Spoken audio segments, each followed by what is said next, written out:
You can't have a group of 20 British guys in the WWE, all of them being the British guy in the WWE.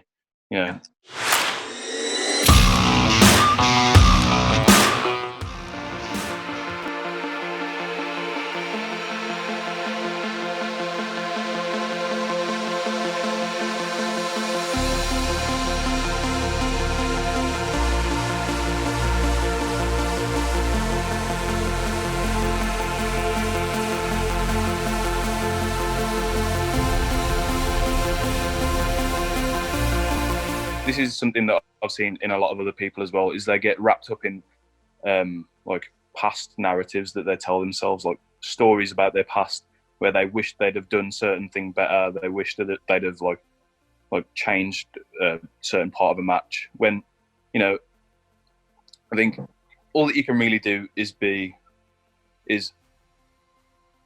kind of like honor that at that time that was the best that you could do.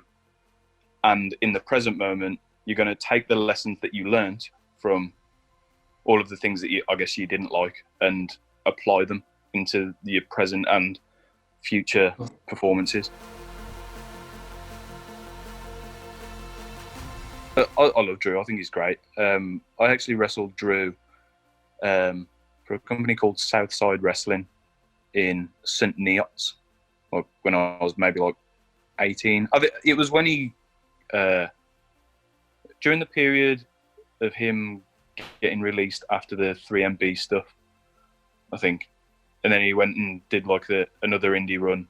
It was during that period that I wrestled him, and it's honestly the most exhausted I've ever been in a match. Like, I've never been like so covered in sweat, like gasping for air, because he's just a massive man. So it's like trying to keep up with that massive man it's a task, and it is why he's.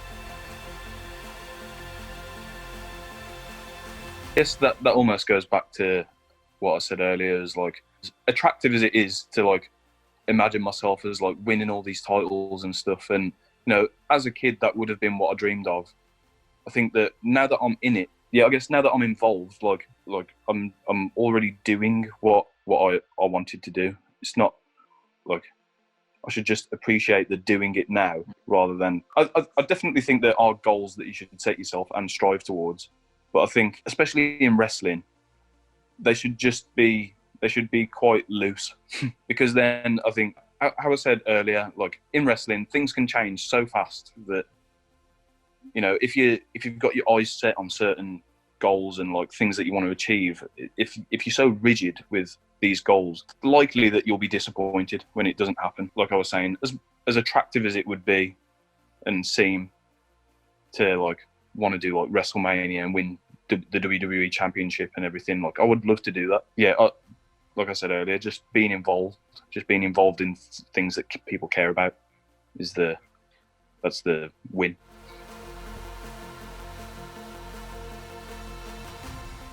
I think it goes to show, like, it's not just Britain, it's the rest of the world, and the impact it's had on the WWE. Like, I think we can all remember a time where if you were the British guy in the WWE, you had to be the stereotypical British guy. If whatever country you were from that wasn't America, that was your identity as a wrestler. Whereas now, I think that we see that. I think we're just in a day and age where we know that that's not the case. We know that like people aren't these like stereotypical characters that are being portrayed on the TV and stuff. I think, and just because there's so much talent all around the world, you can't have a group of 20 British guys in the WWE, all of them being the British guy in the WWE. It's great to see. Whereas the idea of having 20 William Regals is kind of frightening, isn't it? Really. Yeah, just like an army of stereotypes. I'm really happy. Like I'm happy juggling both, man. Like I really like. There's a beautiful side to both And like the intimacy of independent wrestling is what I love. But then the WWE is such like it reaches people on such a grander scale that that you want to be a part of that like huge phenomenon which is the WWE. Like the WWE, for at least for most people, that's the benchmark.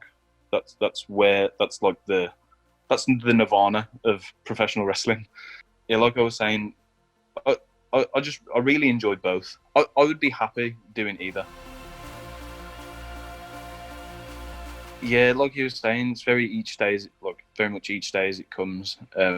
Again, like with everything so just weird, and this is a period of time that hasn't happened before, so we can't predict outcomes of it. Usually, if like some kind of catastrophe happens, but if it's a repeat catastrophe, we know how to deal with it straight away. This is like a one-time thing. Don't like, especially this generation, we don't know how best to deal with it. So yeah, it's just very up in the air, and I guess like maybe when like people start traveling a bit freely again, that'll be when wrestling kicks off again, I guess.